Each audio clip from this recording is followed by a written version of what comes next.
व्यक्ति के जीवन में आलस्य एक बांधा है जो उसे उसके लक्ष्य तक पहुंचने से रोकती है।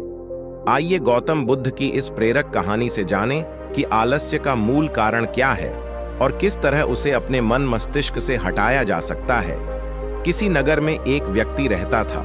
वह बहुत आलसी था और उसे यह बात पता थी। एक दिन वह बुद्ध जी के पास आया और दुखी मन से बोला, बुद्ध जी, मैं बहुत आलसी हूं और अपने आलस्यपन के कारण मुझसे कोई भी कार्य सही समय पर नहीं होता है और न ही ठीक से कर पाता हूं। मेरे घर में सभी मुझसे परेशान हैं। कृपया बताइए मैं क्या करूं? बुद्ध जी मुस्कुराए और बोले, तुम्हें कैसे पता कि तुम आलसी हो और किस प्रकार का आलस्य है तुम्हें? व्यक्ति ने कहा, मुझे यह तो ठीक से नहीं पता कि आलस्य वाकई में क्या होता है, लेकिन यह जो भी है बहुत बुरा है। बुद्ध जी ने कहा, आलस्य एक मानसिक अवस्था होती है जो एक विचार है, भाव है जिसे इंसान अपने अंदर लाता है। मनुष्य को दो प्रकार से आलस्य आता है, शारीरिक और मानसिक। शारीरिक आलस्य का कारण भोजन है। जब हम ऐसा भोजन करते हैं जिसमें खुद कोई जीवन नहीं है तो शरीर के लिए बोझ बन जाता है और फिर यह आलस्य पैदा करता है, क्योंकि हमारा शरीर भोजन से मिलने वाली ऊर्जा पर चलता है। जैसा भोजन हम इसे देते हैं वैसी ऊर्जा यह हमें देता है।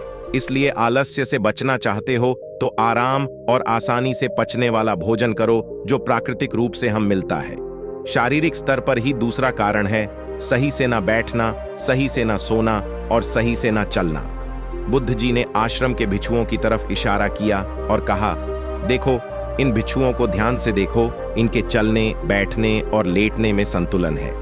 जब ये चलते हैं तो इनके पैरों के बीच तालमेल होता है। बैठते हैं तो गर्दन ऊपर और रीढ़ की हड्डी बिल्कुल सीधी होती है।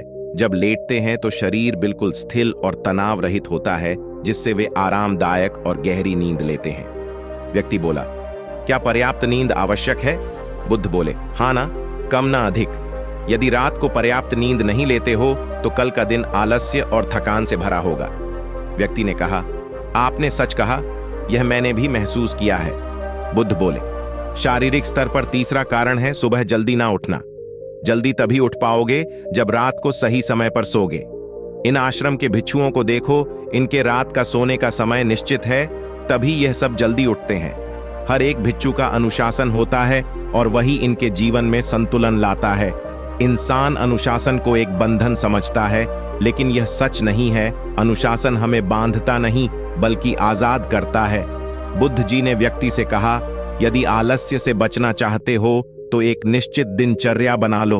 व्यक्ति बोला, लेकिन शुरुआत कहां से करें? चलने से, बैठने से, लेटने से या सुबह जल्दी उठने से? बुद्ध जी बोले, इसी समय से। जो भी कर रहे हो उसे ध्यान से करो। मन के स्तर से आलस्य को समझो। मानसिक स्तर का पहला कारण यह है कि जब हम किसी कार्य को करने के लिए खुद को काबिल नहीं समझते तो हमें आलस्य आता है, क्योंकि हम वह कार्य पहले भी नहीं कर पाए थे। हम मन को यह नहीं समझाते कि पहले और अभी के कार्य में बहुत फर्क है। साथ ही मानसिक तौर पर हम वह नहीं है जो पहले थे। तब से लेकर अब तक हमने बहुत कुछ सीखा है। मानसिक आलस्य से बचना है तो खुद पर विश्वास करना सीखो। मानसिक स्तर पर दूसरा कारण है आलसी और छोटी सोच वाले व्यक्तियों के साथ रहना। कई बार देखा गया है कि हम आलसी नहीं होते, लेकिन ऐसी लोगों के साथ रहने से हम भी वैसी ही हो जाते हैं। वह व्यक्ति बोला, आप सही कह रहे हैं, यह भी मैंने महसूस किया है। बुद्ध बोले, मानसिक स्तर का तीसरा कारण है काम को टालना। यह मानसिक तनाव का सबसे बड़ा कारण है। हमें पता नहीं चलता, लेकिन धीरे धीरे यह आदत हमारे अंदर घर कर जाती है और जिंदगी खराब कर सकती है। इसलिए जो कार्य आज कर सकते हैं उस आज ही करो, कल नहीं। बुद्ध ने कहा, मानसिक आलस्य का चौथा कारण है लक्ष्य स्पष्ट ना होना। मान लो तुम एक रेगिस्तान में फंसे हो और तुम्हें प्यास लगी है, तो क्या करोगे? वह व्यक्ति बोला, मैं पानी ढूंढने के लिए आसपास किसी गांव की तलाश करूंगा। बुद्ध बोले, यदि गांव नहीं मिला तो क्या करोगे? वह व्यक्ति बोला, तो भी मैं ढूंढने का प्रयास करूंगा, क्योंकि मेरे पास और कोई विकल्प नहीं। बुद्ध बोले, हर किसी के पास स्पष्ट लक्ष्य नहीं होता है। यदि सुबह उठकर व्यायाम नहीं कर पा रहे हो तो तुम्हारी नजर स्पष्ट नहीं है कि तुम्हें व्यायाम क्यों करना है। तुम भविष्य में होने वाले रोगों के प्रति सचेत नहीं हो। मानसिक आलस्य का पांचवा कारण है किसी कार्य को करने की बड़ी वजह ना होना।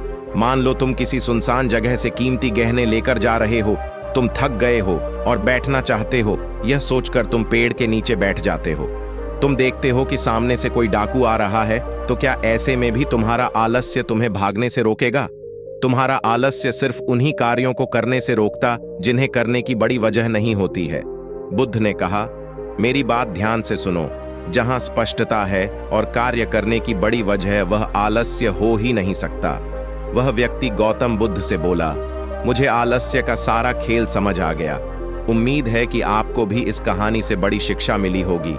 आगे भी हमारे साथ बने रहिएगा। धन्यवाद।